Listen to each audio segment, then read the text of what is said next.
what the cost should be. The fact that there is a cost being borne unduly by conservation NGOs, effectively subsidizing development. In terms of I'll perhaps put Leon on the spot later on to talk about the IBAT process in the country and what that might cost. But we did a very back of the envelope estimate about a year and a half ago, 2 years ago now.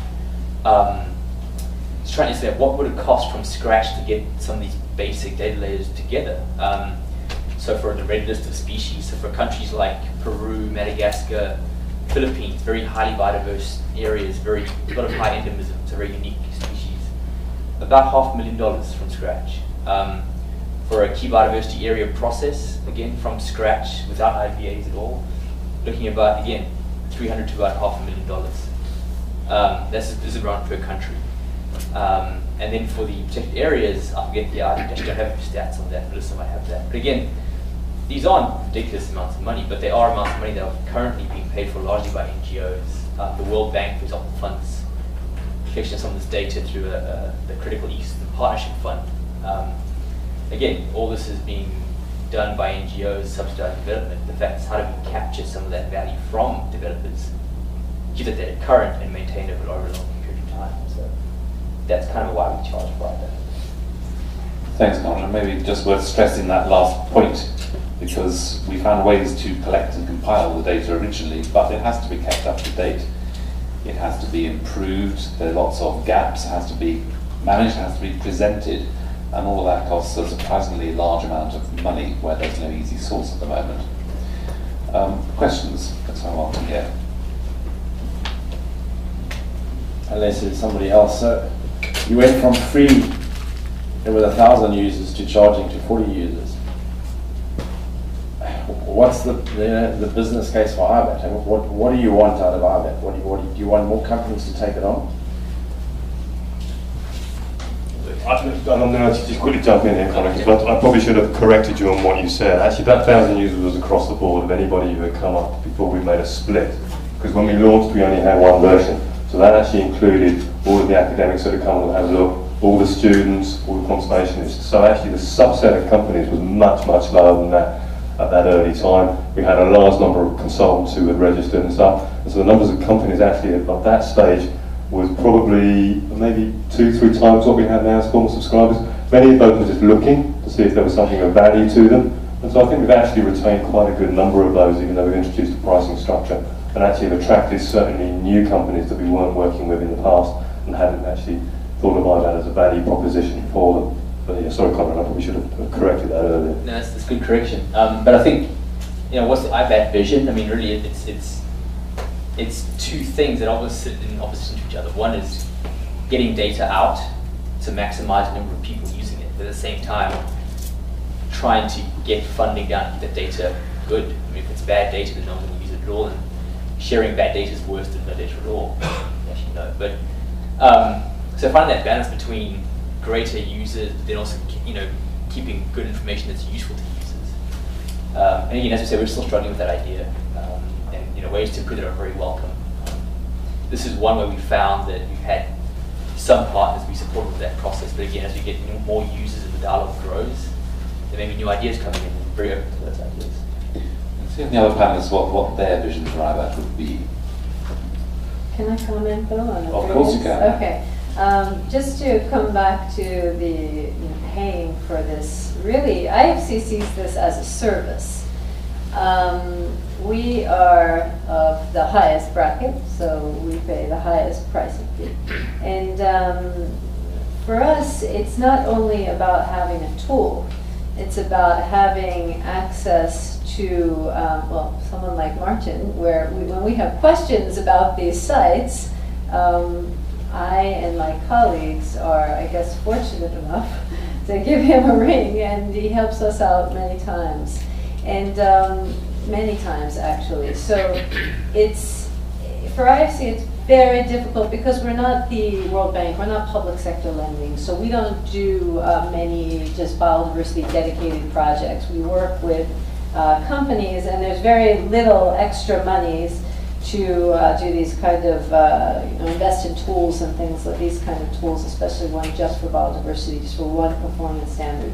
So it wasn't easy to get management to get on board with IBAT. But now that we have it, I don't think I would be able to work without it. So it's just the price for IFC is a non-issue. Thank you, Laurie. How about the panel on this side? You have some comments on that issue and or on the vision? If not, that's fine. We'll have another question. You can ponder it. I did answer that. Let's have a read first. Okay. This is a very mining-specific contribution to the vision, but for the mining sector, if you're a company, a big company that has a lot of new projects or new interests that come on, you'd be a big user of a tool like IBAT potentially, or if you're an exploration company and that's your main business. So I think that's probably one direction where there hasn't maybe been as much uptake as there could be. I think we all know one of the major futures for IBAT is driven by Performance Standard 6. So there's Performance Requirement 6, which is due to be updated soon from the EBRD, which is very similar. If all of the equator banks really do apply Performance Standard 6, they said they were going to last time, it wasn't very well applied, but if, I can't remember what the estimates are on the amount of financing per year, if it's 100 or 200 billion in total in terms of the both the commercial banks, the FVs and the multilateral banks. If all of those investments are screened for Performance Standard 6, IBAT provides enormous value for, say, not just critical habitat. Paragraph 20 is about proximity and interaction with protected areas. There's a set of requirements on that, so IBAT's the first place to go for that part of Performance Standard 6.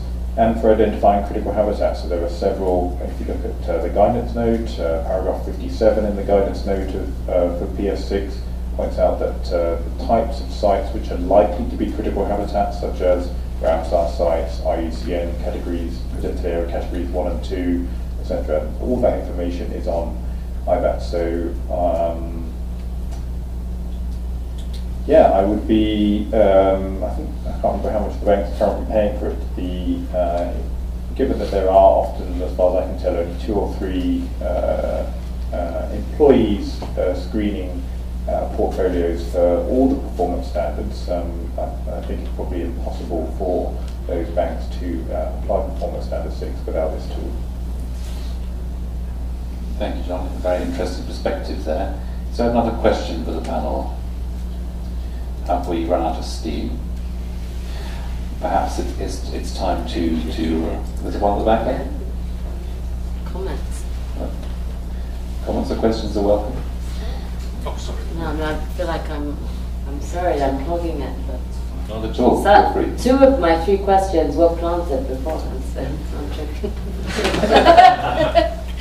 All right. It's a hard one, that is. I know, but I mean, we're going to talk about these things. Okay, so just in terms of IBAT compared to other tools that exist for business, I just wanted to let you know that WBCSD is carrying out a kind of mapping exercise of all these different tools, and IBAT is clearly the one that is extremely concrete in terms of results and really very practical, and this is a collaborative effort, and we're going to be working with all of you. I just wanted to let you know, though, that WBCSD's Global Water Tool, which essentially maps company sites against external water data, so you get to know how many of your sites are in water-stressed areas. We all know that water is a local issue.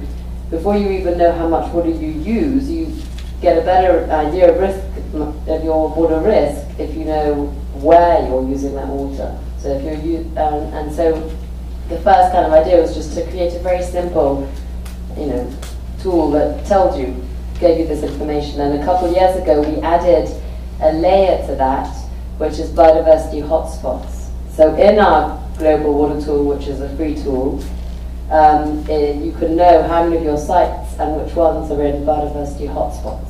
So it's just it's nothing to do with IBAT, I mean, in the sense that IBAT is much more detailed than that, but it is just a screening Did you refer to IBAT? tool, and we did it with IBAT. Martin was on the call, we discussed with Conservation International and others to know which, if we were to choose one database that would give you an idea, biodiversity hotspots was the one that we chose. It was just to inform you that we're doing this mapping, and that the idea would be at the end, maybe next year, we can develop some kind of decision tree to help a company. Okay, well, if this is the question you're trying to answer, then this is the tool that could help you.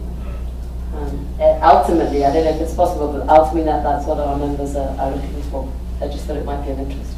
Yeah, I'm going to follow up on what, I think you're absolutely right. I mean, it's one tool out of a number of those that are out there, you know, and some are for uploading data and being more interactive, especially at the site level, and sharing data between sites. One's developed in this room called Database, and it's also, you know, a great tool, and it has a different function and a different space in this. So this is one tool, and a company could use this or other ones, depending on their needs. So it's about finding what your company's or your bank's really needs are at the end of the day, and getting the tool that best matches that.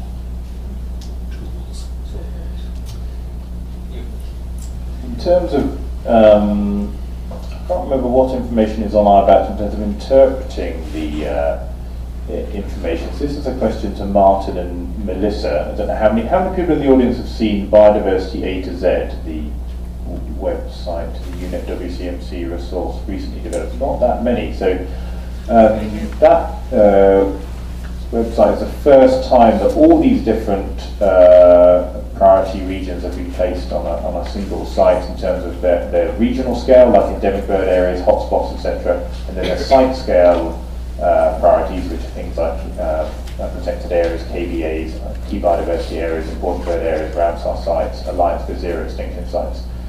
So, and there is a section, I think, on that website about business relevance, and it goes through, so it explains what the relevance is of these different sites for business. So, is there any plan to link, I can't remember if the sites are linked together, to actually explain what, to allow more interpretation of what the results are that come out of IBAT?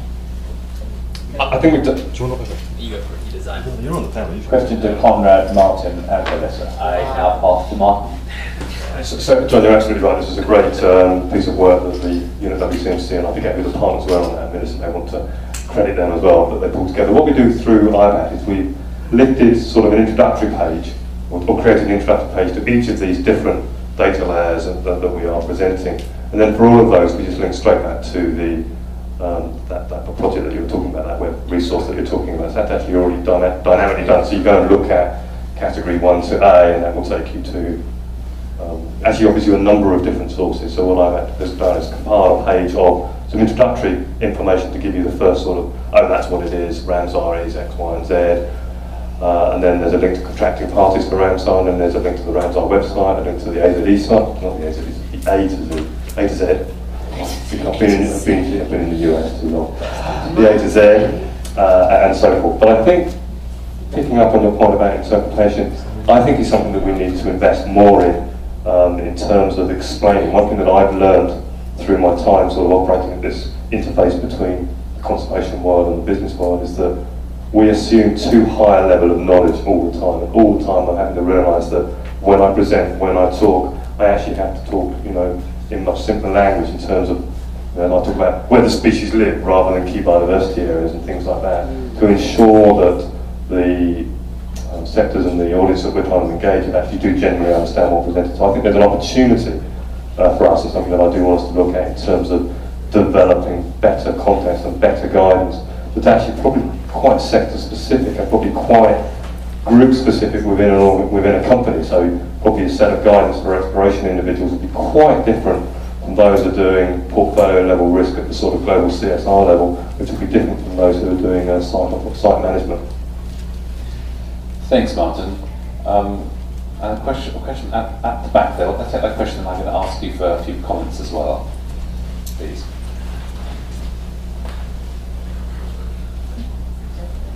Hi, Dev, I'm one with the IUCN Secretariat. I was just wondering, in terms of the future vision of IBAT, I was wondering if there's any thinking around it being the Integrated Biodiversity and Ecosystem Service Assessment Tool, if there's any thinking around whether you could have ecosystem services, because especially if you're talking about wanting to include agribusiness and supply chains, I think if there's a way you can factor in ecosystem services, that might be one way that you get. I agree, it's probably difficult to do, but I was wondering if there's anything around the Millennium Ecosystem Assessment work that could really be brought into it.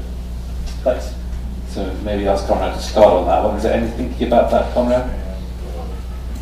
Sure. Actually, I was going to ask that point, the point about the vision, I was going to pass to you and maybe the group later on, even the audience actually. Like, I would like to hear what the vision for IBAT is from people in the audience, as well as from Leon, who sits on the governance committee of IBAT. I mean, I've got my own ideas in mind. But the question on the services, again, in the absence of a global data set that we can pull on, that is built up from its own process, like the red list of species or KVAs, IBAT won't do that. The issue is that IBAT really is simply an interface. It's simply it builds on a very vast existing data compilation, quality checking and delivery service. We're just exposing it to particular users in ways they understand. To kick off the whole vision discussion, that would be interesting right now, or should we hold till later? I think we'll wrap up with that. Okay, all right, so I'll pause that now. So Conrad's kind of touched on it, but IBAT is quite strict about the kind of data that goes into it. There are a set of criteria for the kind of data sets that are in IBAT, which is what perhaps distinguishes it from some other kinds of tools that are out there, which are maybe less fussy but have more in them. So again, it's a question of what you want and what kind of quality you're concerned about as to what you use. I was going to request those people who are here from the corporate sector, if you had any comments about what you'd like to see in IBAT. We've heard a couple already. Anybody else like to chip in, or your views about whether there's something that you think is useful or not useful?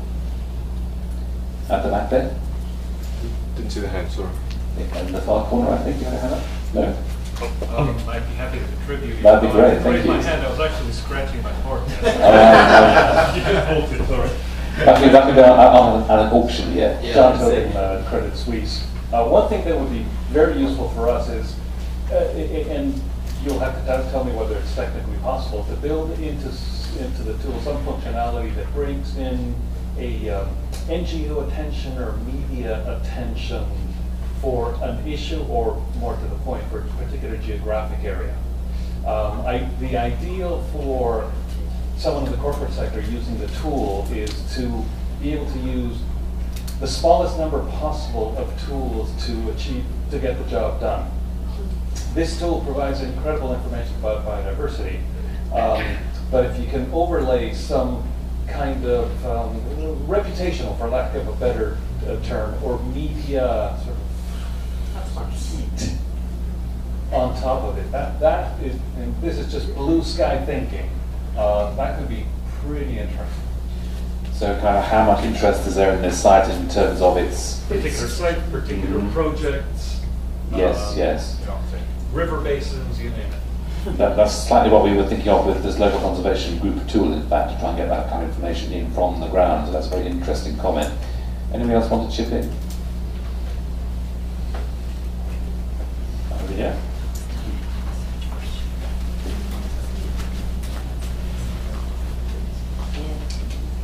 I'm not from the business sector, but the NGO sector. I'm from the Richard Solarius from the Sierra Club in CEASE.